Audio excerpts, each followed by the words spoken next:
Good evening and welcome to tonight's meeting of the Audit and Resources Committee, which is being broadcast and recorded via Microsoft Teams Live. My name is Councillor Steve Holes and I am chair of the committee and will be conducting the meeting tonight. During the meeting you will hear from members of the Audit and Resources Committee who are on your screen now. Members, we have a roll call. If you'd just like to say, confirm you're here. Councillor Bourne. Hello, yes, I'm here. Councillor Atkinson. Yes, I'm here. Good evening, everyone. Councillor Dean. Yes, I'm here. Good evening. Councillor Irish. Yes, I'm here. Good evening, everybody. Councillor Trace. Good evening, I'm here. And Councillor Tyson Payne. Good evening, I'm here. Thank you. You will also hear from officers who will be talking on tonight's reports, and they are on your screen now. We have Sarah King, Chief Financial Officer, Joe Cassar, Head of an Internal Audit, and Nikki Dunn, Democratic Services Officer.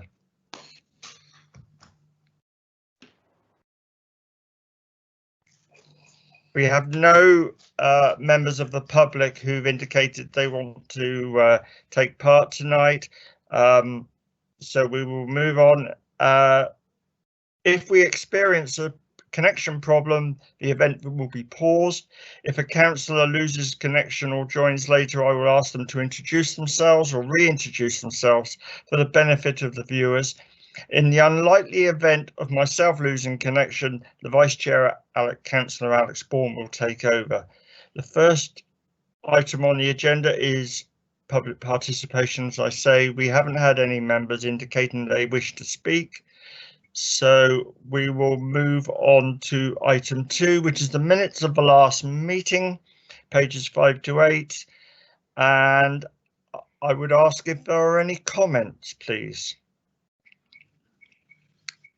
No comments. Could I have a proposer? I'll propose, Chair. Thank you, Councillor Bourne, and a seconder. Thank you, Councillor Irish. All in favour? Yeah. Good, thank you very much. Item 3 then is apologies. Nikki Dunn, I think you have 2 apologies. Yes, Chair, we've received apologies from Councillor Manning and Councillor Rushton. Thank you very much.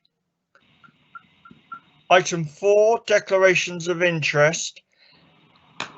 Do any members have any declarations of interest they wish to make from the agenda tonight? If so, please indicate in the meeting chat, and when called, please wait for the red box before you start stating the nature and the reason for your interest. Okay. In that case, we move on to item 5, which is the COVID-19 update. And I would ask Sarah King if you'd like to introduce the report, please.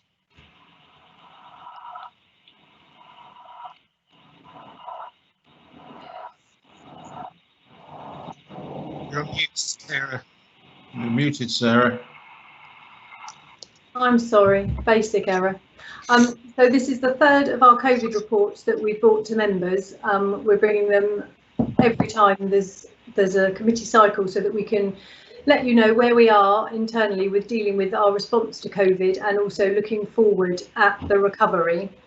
So it takes a similar format when you've read through it to previous reports and tries to update you on each of the different elements of our service, how we're working with our local response centre and working with the community, how we're communicating with people and how we're dealing with the services that we can provide. It also covers the medium-term financial plan, which is quite important. Obviously, there are significant financial impacts arising from COVID, so we are looking all the time at how that's impacting. All of our managers are feeding back that information to us, and rather than put forward an annual medium-term financial plan, which we would normally do in October time, September, October. We're proposing that we give you an updated plan every time we have a cabinet meeting, and obviously that would be coming to Audit and Resources Committee before then, so that we can look at that and explain to you how the finances are moving and what we're doing to mitigate any issues that are arising. So I think that's probably a summary of why the report is there, but over to questions if I have any from members, please. Okay, thank you very much. Do I have any members wishing to speak? Councillor Dean. Yes, I was just wondering if we could, is it possible for us to have a bit more of a in-depth report on the financial management, on the medium-term financial plan, basically covering voids and other stuff with our commercial properties. It's obviously a high risk at the moment, so it would be nice to actually have a much more of an in-depth view of what's going on that field. Yep, can I pick that up, Chair? Yes. Yeah, thanks, Councillor Dean. Yes, so you're completely right. Obviously, we have a lot of our finance relies on our property portfolio along with other things. So yeah, it makes perfect sense. We haven't put too much detail in these reports because we're still trying to see how it settles down. But the aim is to put much more detail in the report going to July Cabinet with a section on property to give members some comfort of how we're dealing with the issues that are arising there. Okay. Councillor Atkinson, Yep. do you want to speak? Yes, please, if I may. Thank you, Chair. I've got quite a few comments on the report as I go through. Shall I take them at the beginning? I don't know whether you want to answer them as I go or whether you want to store them up and do it in one big answer right at the end, whichever's easier. If you speak slowly enough, go for them all at once. Okay, right. Starting at the beginning, a good place to start, I gather. Paragraph 4 of that, you've given details of the overview of what's happened with COVID-19, which is obviously very sickening reading. But do we know what deaths have occurred actually in Eastleigh and within the borough? Do we have that statistic? Or perhaps do we have Hampshire's statistic? If we haven't got it, can we get it? Because I think it would be quite useful to understand what the impact has been more specifically within our borough and what we're actually looking at. That would be helpful. On page 12, paragraph 11, local outbreak control plans. In there, we're talking about the borough and district councils would be an essential element of this plan, especially using traditional contact tracing skills. Can you just elaborate what the traditional contact skills are? I'm sort of half guessing it might be that we're not using an app on our phones, but if you could perhaps elaborate on that. And who will be doing that within Eastleigh Borough Council? And does the government pay for it? Or do we have the resources to do it? Or do we have to find the resources to do it? So that was that one. In the 4 stages of the council's recovery work, paragraph 17, where we're doing the reset update, basically the focus on recovery in the community. Can I ask whether that's also going to include a review of the methods of working within Eastleigh Borough Council post-COVID? For example, will we have more home working, which obviously will be a bonus for the environment? And will we continue to have more video conferencing for meetings? Can we make use of the technology we've now got? Because quite frankly, I think it works very well and certainly saves the drive and finding a parking space. So I'm quite happy with that, but I just wanted to know how our thinking is going on that one. Regarding the resilience review and remember updates, will we be consulting residents about how we do that? Because clearly I'm very much in favour of showing or giving our thanks to all those people, the volunteers, the workers, everybody who's done so much during this really difficult time to help us get through it. and it would be interesting to know whether we're thinking of getting residents' input into that. Paragraph 26 of reopening of the high streets, we're looking at how we're going to be dealing with the COVID sort of social distancing rules, hygiene rules, etc., etc. Do we know if there are any mechanism on enforcing that? Because clearly that's incredibly difficult to do, and I wondered how we were going to be thinking about that, and if we have got any enforcement, and how we will use that and what that enforcement might be. So that was of interest. Do you want me to stop yet, or should I just keep going? I've got a few more, I'm afraid, and I haven't got to the financials yet, Sarah. You'll be delighted to know. Up to you, Chair. Sarah, I was going to say, why don't you deal with those first, because otherwise we'll have forgotten. Well, I did have to write them down, Chair, so yes, Yeah. I totally agree. Can you do that, Sarah? Yeah. Thank you. Well, I can try.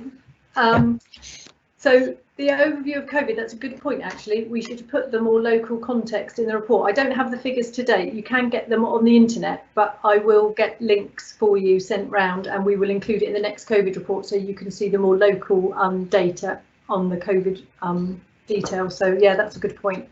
The second question about the contact tracing, yes, so Hampshire County Council organise all of that and will involve us where necessary. And it would be a case of our environmental health teams, where possible, going out and speaking to people and being able to put the county in touch with the various organisations. So we wait so far for Hampshire to come back with the details of how that's going to work, but I know they are working on it. We should know by the end of the month. As for paying for it, if there is additional cost, which at the moment we're not sure because we don't know what our input will be, but if there were additional costs, we'd like to think that it should be covered within the grant that government have already given us, but until we know the full costs, we won't be 100% sure. So really it's a bit of a watch and see for that one.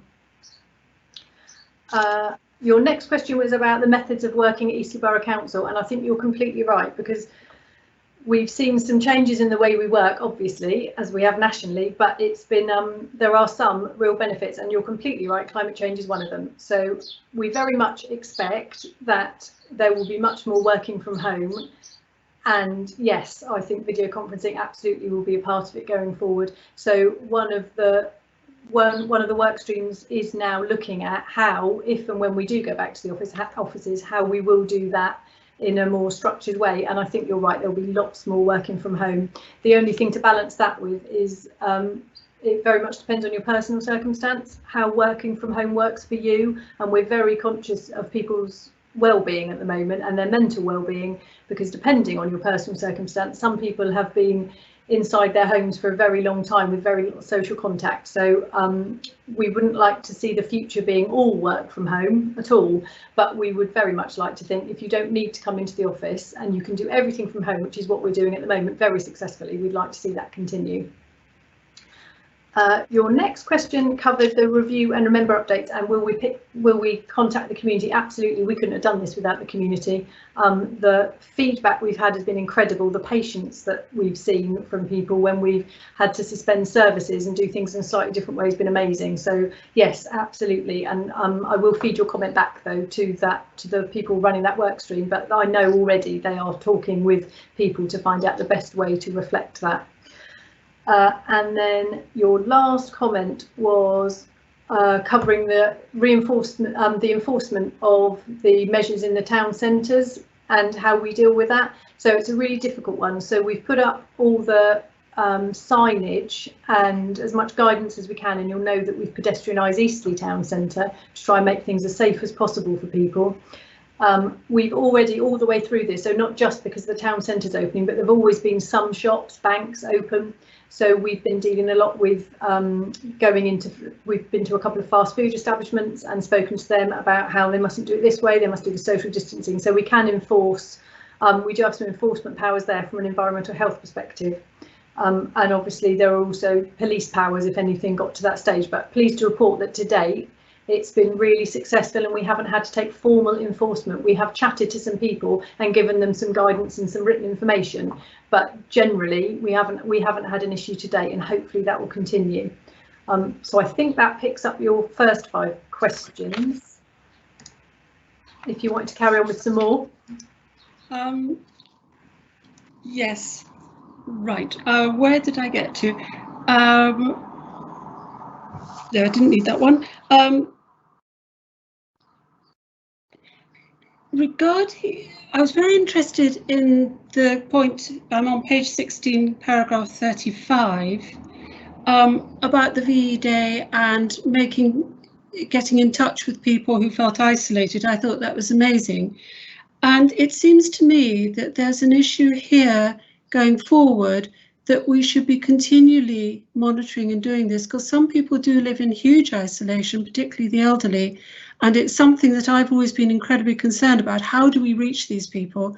And maybe now that we have reached them, we can continue that as part of our remit and part of something that we do in the community.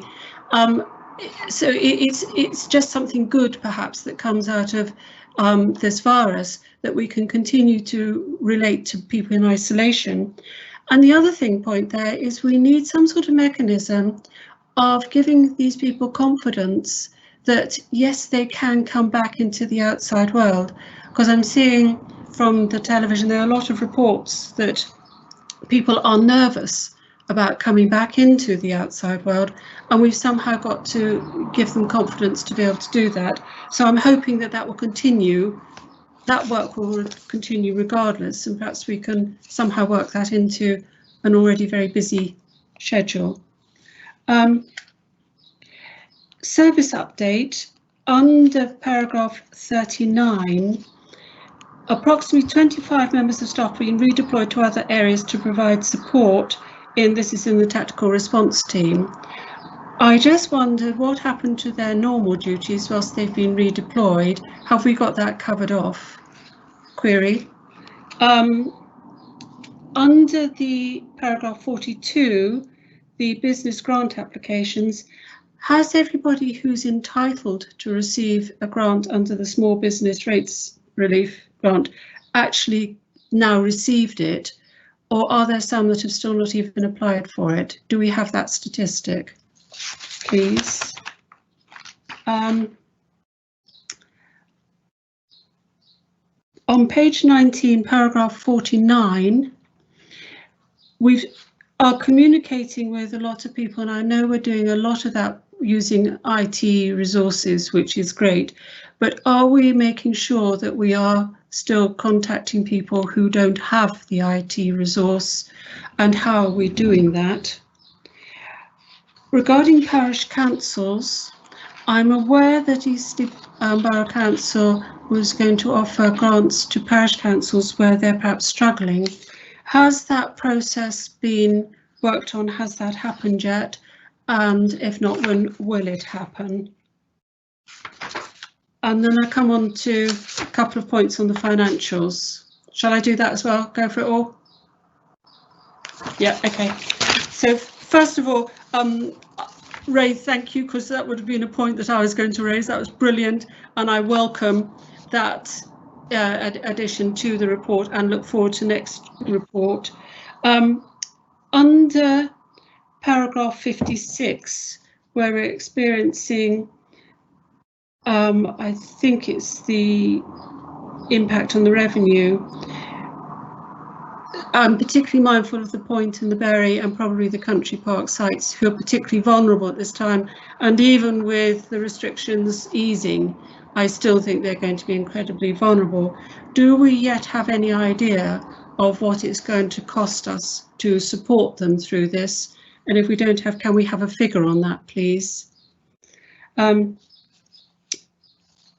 And I'm assuming too that under the furlough scheme, it will be staff related to the Point and the Berry and our countryside sites who are furloughed, rather than staff whom I call in-house, who are actually more directly involved with council work, rather than the leisure activities related to the council. within the medium-term financial plan, I note that actually very little has changed between May and June in this particular month, and I'm assuming that's because we're in lockdown.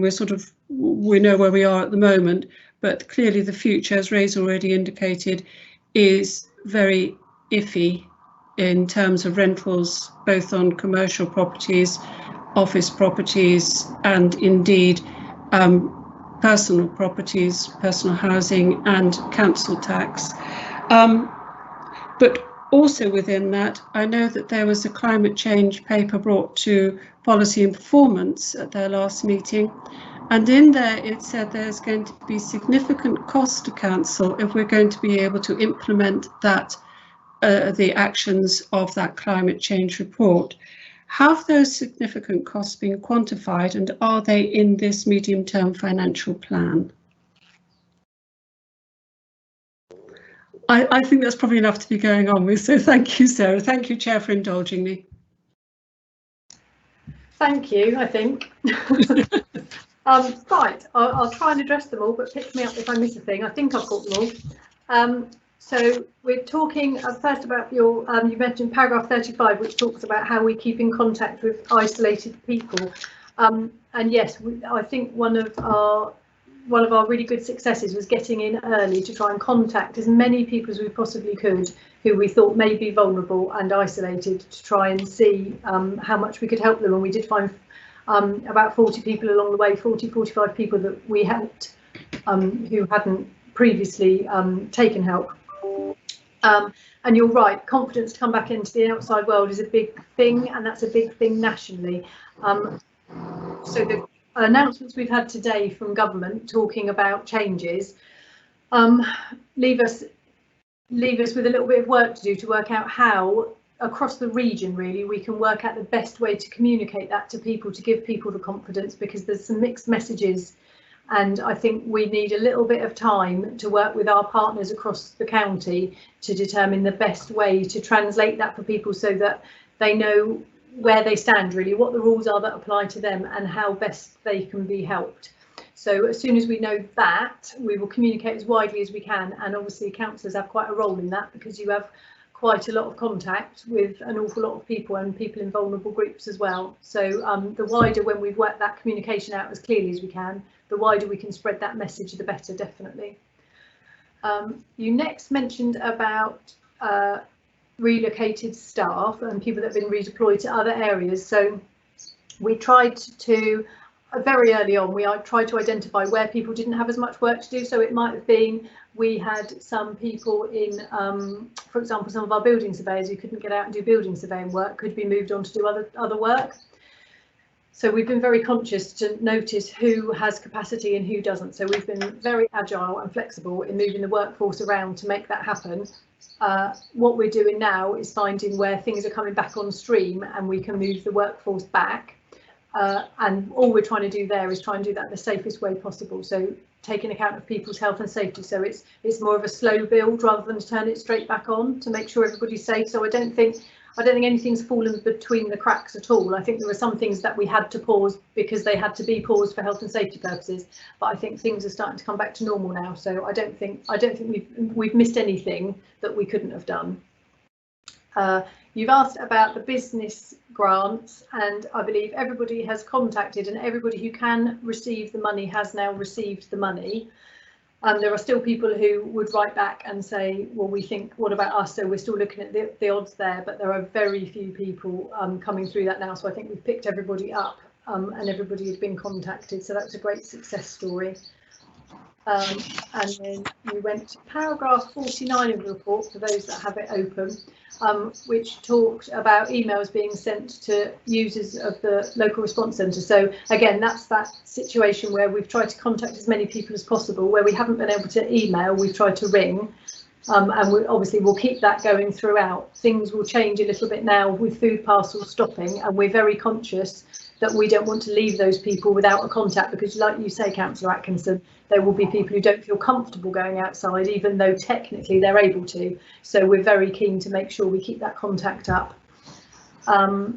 You mentioned parish council grants, and yes, we'd like to offer some help to parishes. We're just trying to collate all the information. So the parish councils are giving us through information each month to see where their direct costs, where they're incurring direct costs or they're having indirect losses, say through leisure facilities not being used. And we need to look at all of that in the round so that we can look at the grant we've received.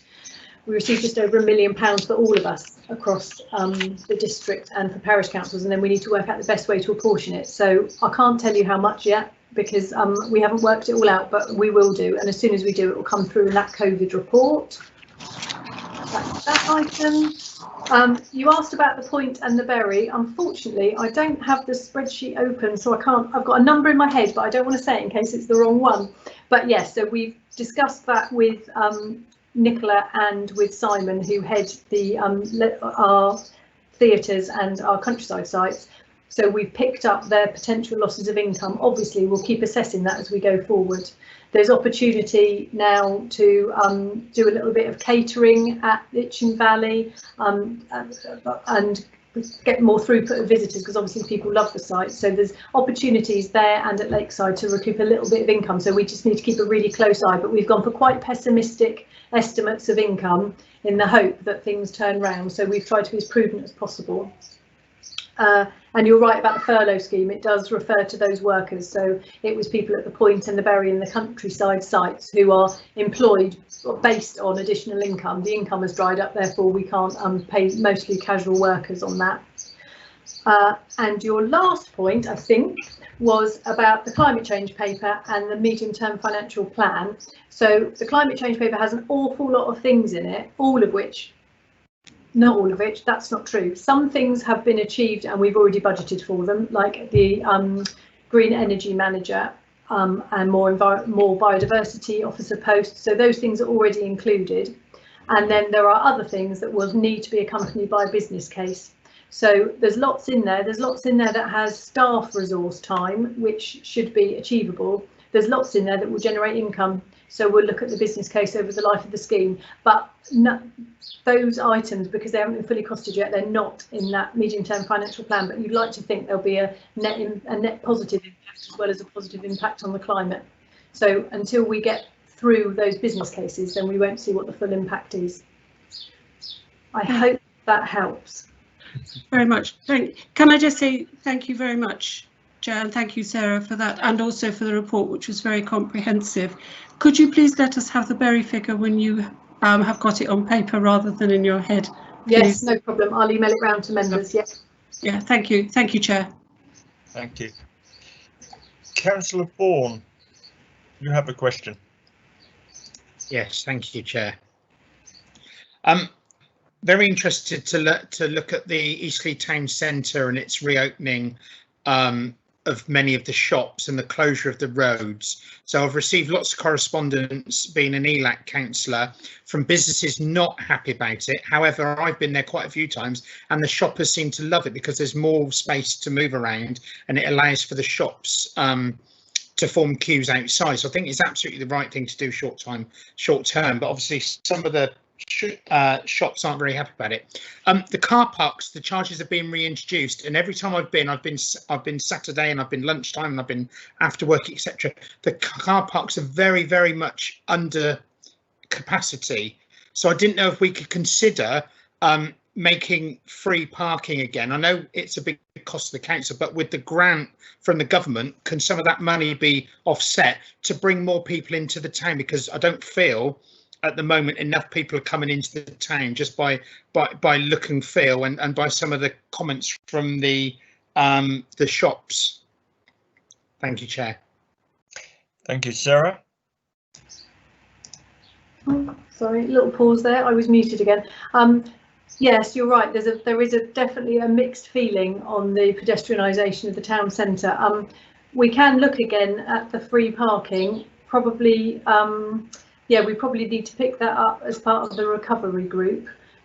So yeah, let me feed that back, because there needs to be a little bit of work done, obviously, on the numbers and the throughput, and a bit of discussion with the bid probably on whether that would help and stimulate a bit more traffic through, as in pedestrian traffic through the town. So yeah, I'll take that back if that helps, and yeah, get back to members probably through ELAC as well. Thank you. Okay, members, the recommendation, there's no more questions. So the recommendation is that the committee notes the contents of the report. Sarah will obviously take away a lot of what has been asked for anyway and come back to us with more information. So I am asking for a proposer and seconder. So proposer Alex Ball, Second.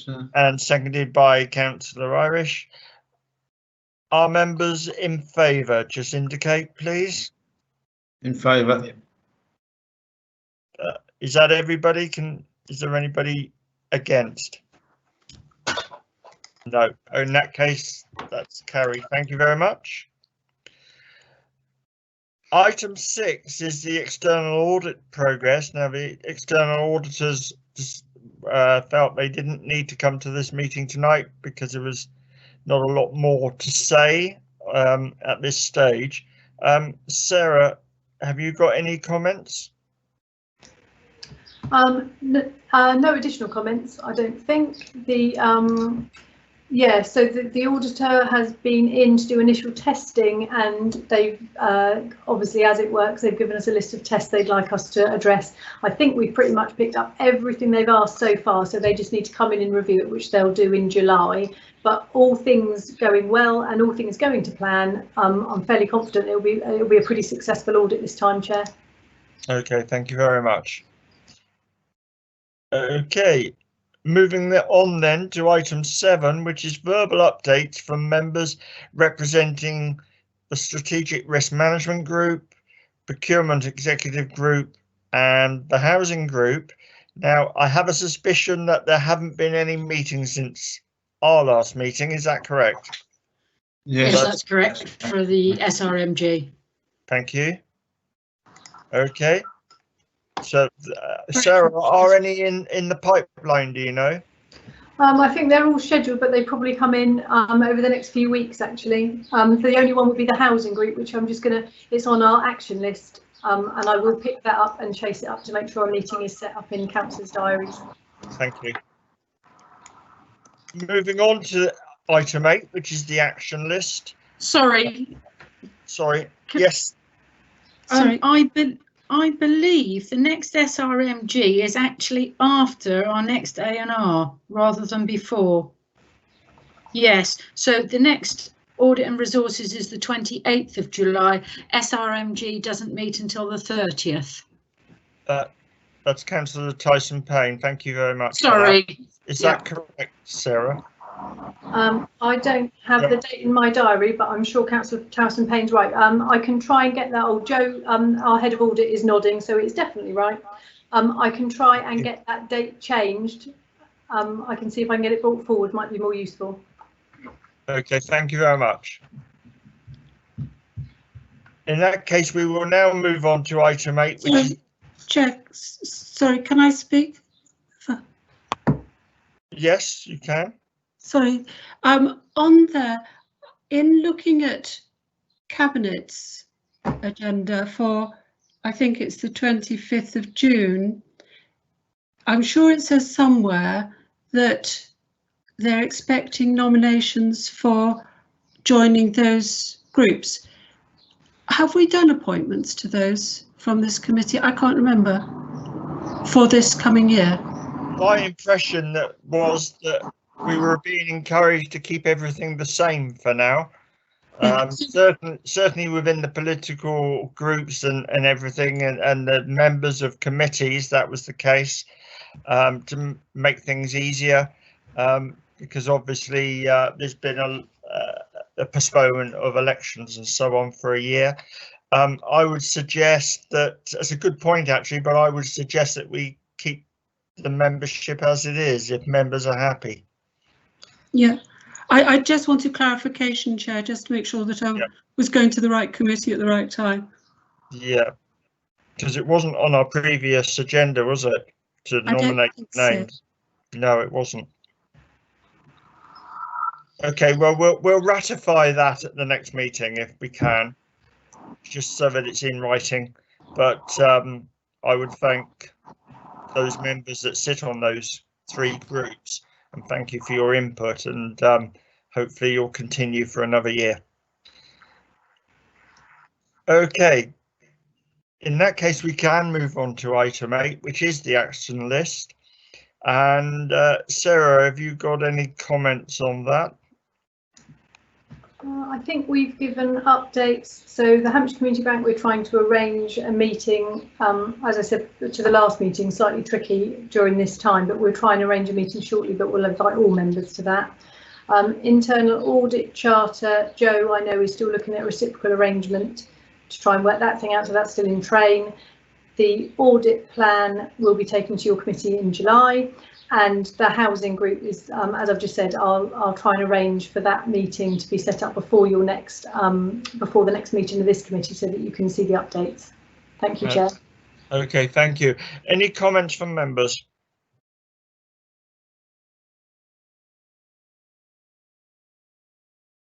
Okay. I think we need to have formally have a proposer and seconder, so I'll ask for a proposer that we note. Second, Chair. Yeah. That's Councillor Bourne and Councillor Irish. Thank you. Members in favour?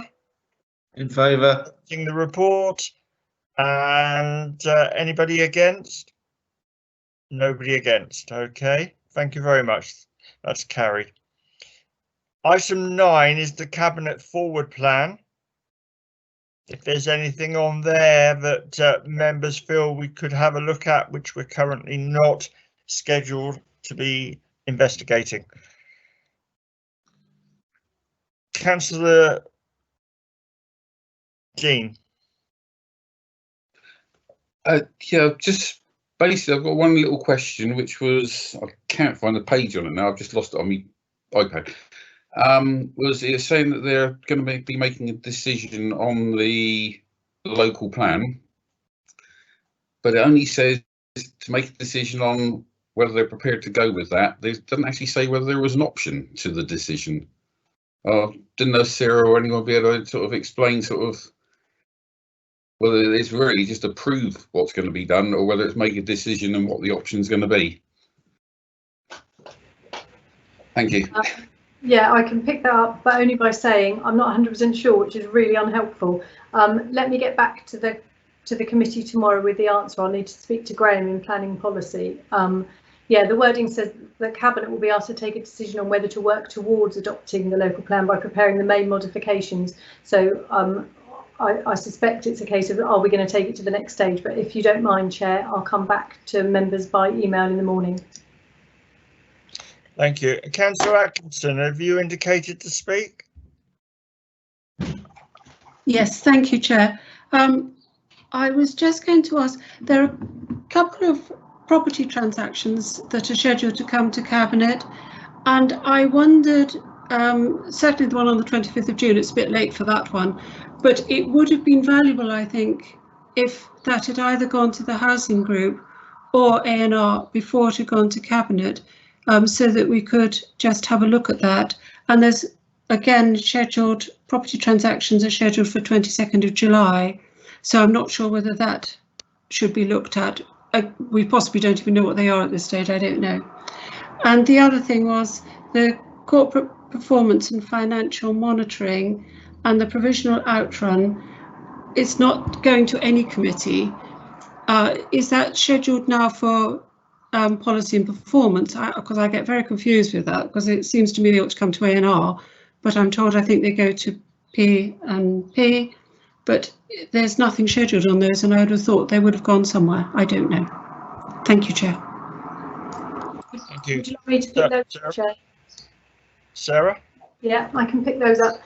So the property transaction report, yes, I think you've got a fair point actually about the one going to June. It might have been useful if we'd brought that to this committee first, so I'll bear that in mind in future. You're welcome to see it after decision if you wanted to go through.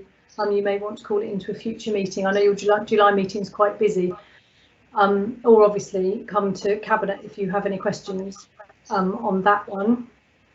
And the performance monitoring, yes, that goes to policy and performance. I can make sure this committee is invited to that as well if you like. I know you all know the committees that go on, but if you're particularly interested in that one, then I can make sure we send separate invitations to this committee so that you could come along to that meeting as well and discuss. Might be helpful. Thank you for that. Councillor Tyson Payne, are you indicating to speak? Yes, please. So I'm going back to the point Ray made about the local plan. And I hear what Sarah has said, Sarah King, and I just wonder, so my question is, I think, so what? So bear with me while I get there. So it's going to council, but if Sarah finds out that actually a decision is going to be made, be it X or be it Y, and we're informed of that they're either going to make a decision or they're not going to make a decision, what can we then do about that? I think that's the end of my question, if that made enough sense. Okay, Sarah. Yes, so we could look at it as post-decision scrutiny to look through it. I would say if you read the committee report now and you have questions on it and you wanted to challenge, then that would be sensible to put your question forward to Cabinet, which I would encourage you to do as soon as possible if you did want to speak on the item. So that's probably the way forward. I'll try and get an answer tonight, but it depends if people are enjoying the sunshine or available to answer emails to be able to get an answer to as quickly as I can. But if I can't tonight, I'll definitely get it to you tomorrow. But your best bet is to go on to Cabinet, I would say, if you want to get something quicker. Okay, thank you very much. Councillor Trace had a little issue, technical issue, where he went offline temporarily. You okay, Adrian, now? You're back on with us. Yeah, I seem to be. Thank you. Thanks, Chair. Okay. In that case, we move to item 10, which is the... Beg your pardon, we do need a proposer and seconder for the forward plan. Alex, Councillor Bourne and Councillor Dean. And everybody in favour? In favour. Yeah. No one against? Okay, thank you. Yes, item 10, which is the work programme. Have we got any changes to the work programme as set up?